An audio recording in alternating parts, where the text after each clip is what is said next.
We are great leaders. We have all these innate traits about us that we need to utilize. Put aside all the societal norms that, oh, we've got to be like this and this. No. Let's use our innate characteristics to make us the best leaders. Welcome to Get Real, Get Results. I'm your host, Chantell Preston. I've got over 2 decades of experience in healthcare operations, project management, and consulting, and I've navigated the dance of career advancement and personal satisfaction firsthand. Get Real, Get Results is your go-to resource for navigating the complexities of a modern-day success without sacrificing your well-being. So buckle up and get ready to challenge the status quo, shatter limiting beliefs, and embark on a transformative journey toward a more authentic, balanced, and fulfilling life. This is Get Real, Get Results, and I'm honored to have you join me. So today, let's just jump right on in. Let's talk about the lie that women can't lead. This is going to be a great one. This is my favorite. So let's talk about how times have changed, especially for women in regards to leadership roles. I think we all know the statistics about how women have come a long way in regards to where we were 20 years ago versus now. However, we're still not there yet. So my goal is to create as many people as we can in those leadership roles. So let's talk about leadership. There's so many different directions we can go here, but I'm just going to talk a little bit first about my own journey with leadership. When I was younger, I didn't know how to be a leader. I kind of followed everyone's lead and kind of all the things I had heard throughout my childhood and through college, that in order to be a female in business, I had to be very assertive. Basically, I had to be a bitch. I had to hold my ground. I had to never show emotion. I had to not be friendly. And that was the only way I was going to gain respect.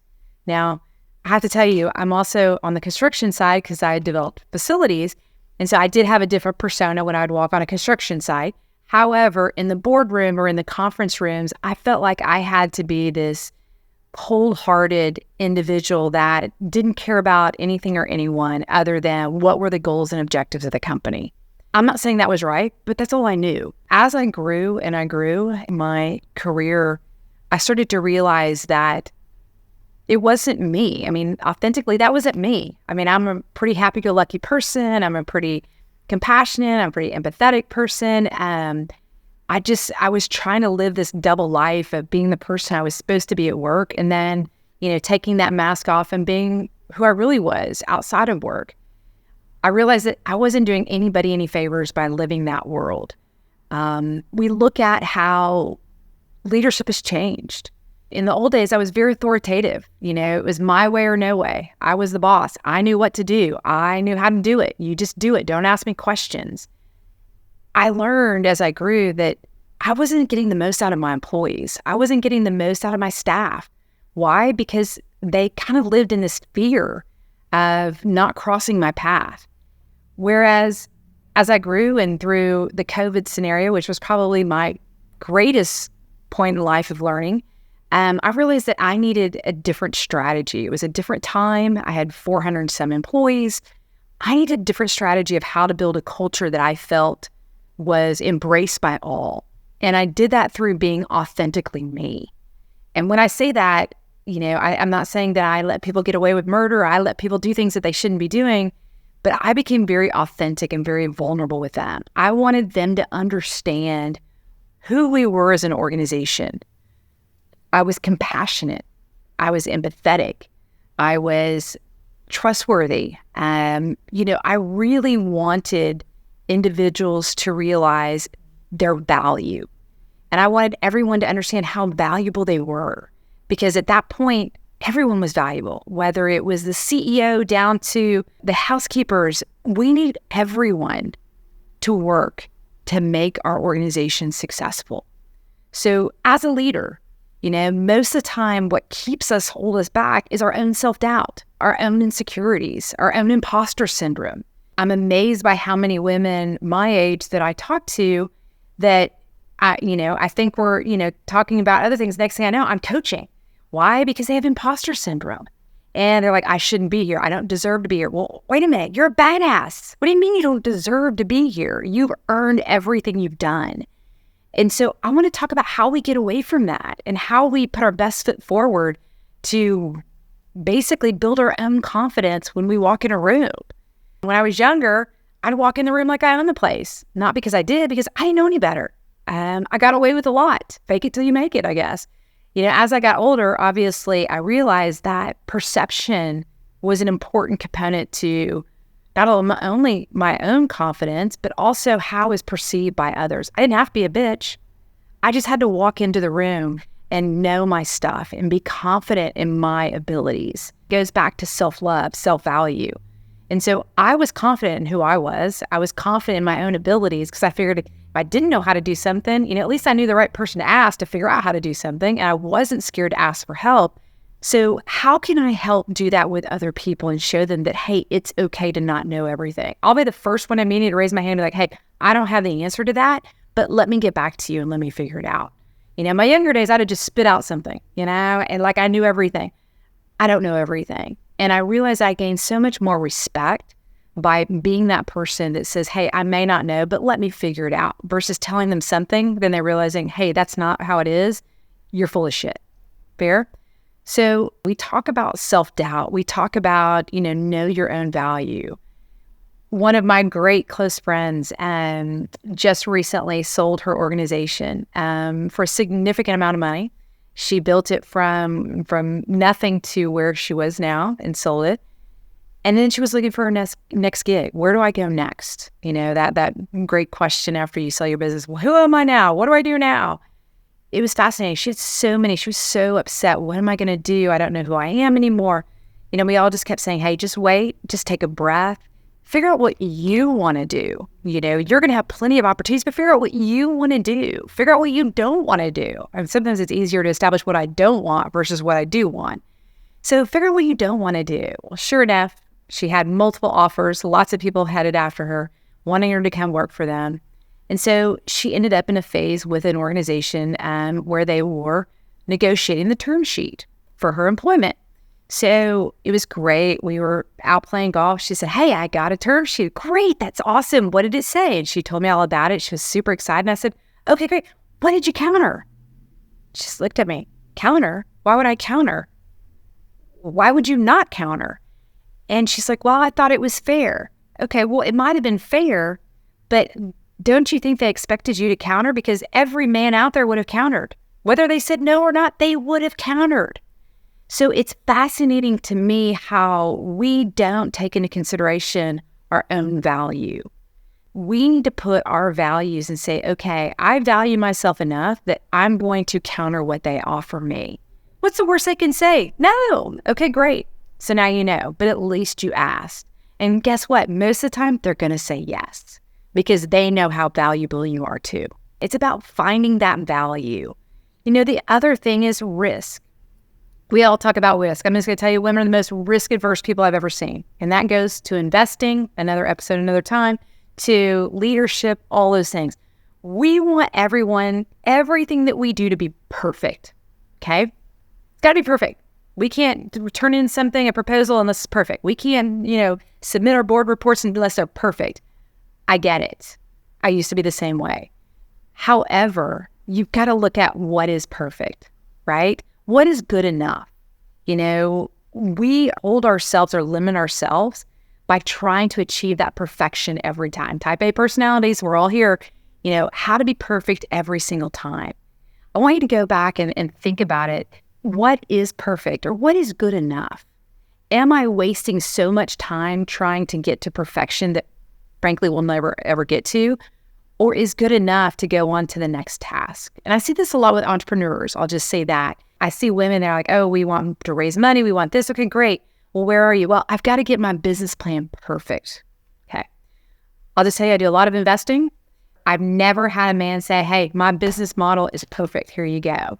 They say, well, we'll figure all that out later, right? But here's kind of the gist of it. And they raise money.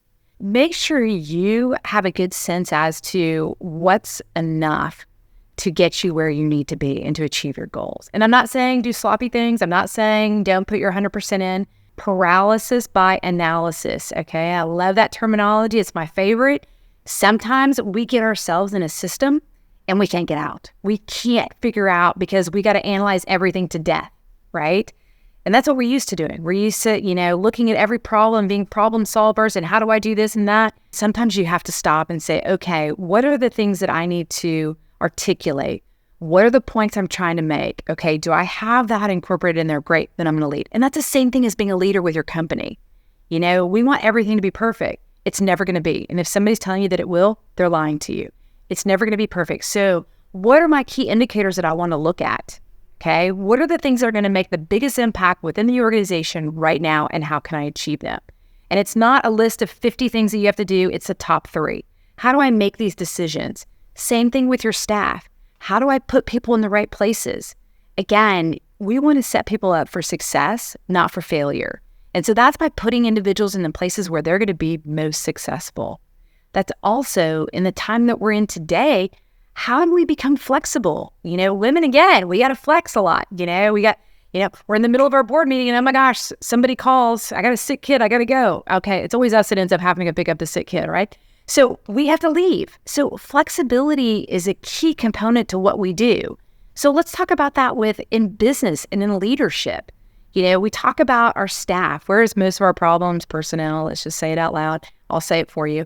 So how do we deal with that? And that's in providing an environment that allows people to be their best, right? And maybe that's taking the time to figure out, how are those individuals? How do they work best? You know, I have one individual that I work with that the deal I made was she likes to go pick up her kids from school every day, right? So, okay, great. Then you can work from 9 to 4. You know, I don't care how long you work, as long as you get your stuff done. And so it's about not really giving them an out. It's about establishing the boundaries that work for everyone. I don't balk from those boundaries as long as you're getting your stuff done. Some people will tell you, I'm very transparent. I'll tell you exactly where you stand with me when it comes to working for me. So you know where you stand. You know what my expectations are. And I have very high expectations, but I'm also going to allow you to work what works best for you. That goes back to being leaders. We are great leaders. We have all these innate traits about us that we need to utilize.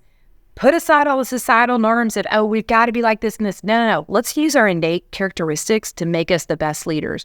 Compassion, empathy, vulnerability, all of those things that we have innate to us as females, we need to utilize those in how we lead and manage our organizations. One other thing is how people perceive you.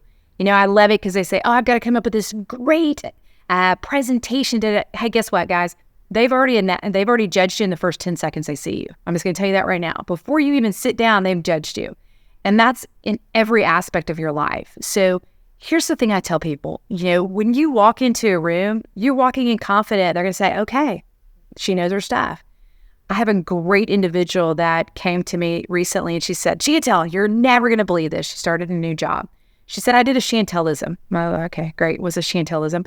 And she said, I had my first meeting with my new bosses and I walked in the boardroom and nobody was there. So I sat at the head of the table. But I was like, oh, shit. Okay. I don't know if that was a good one, but let's go with it for now. Let's see how this plays out. And she said, you know, it was fascinating because they both came in and one of them looked at me and she's like, oh, do I need to move? And he's like, no, you're good. She goes, but they had an immense amount of respect for me from the minute they sat down. Because I told them that I'm not going to be treated any differently than everyone else in this organization just because I'm female. And she was so proud of herself and, you know, checking in with her. She's doing phenomenal in her new job. It's a great culture. And again, she set the precedence that, hey, I am serious about being part of this organization and I want to be treated as an equal. When you're thinking about how you're going to lead, think about those things. Think about how you play in your own mind. Emotion.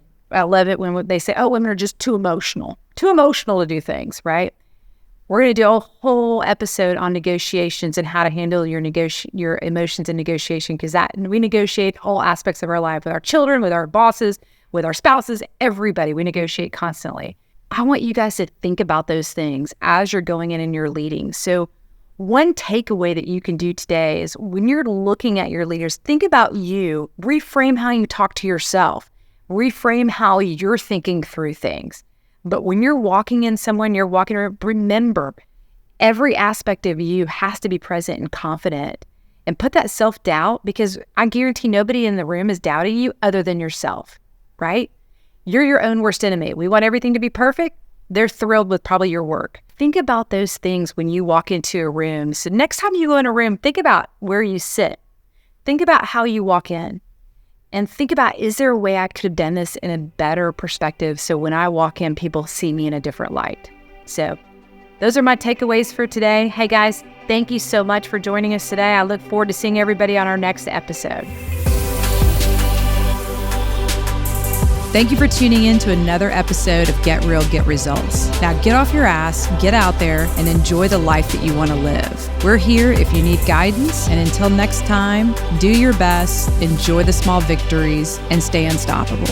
And don't forget to visit chantellpreston.com for coaching or keynote booking information. And remember, you have to get real to get results.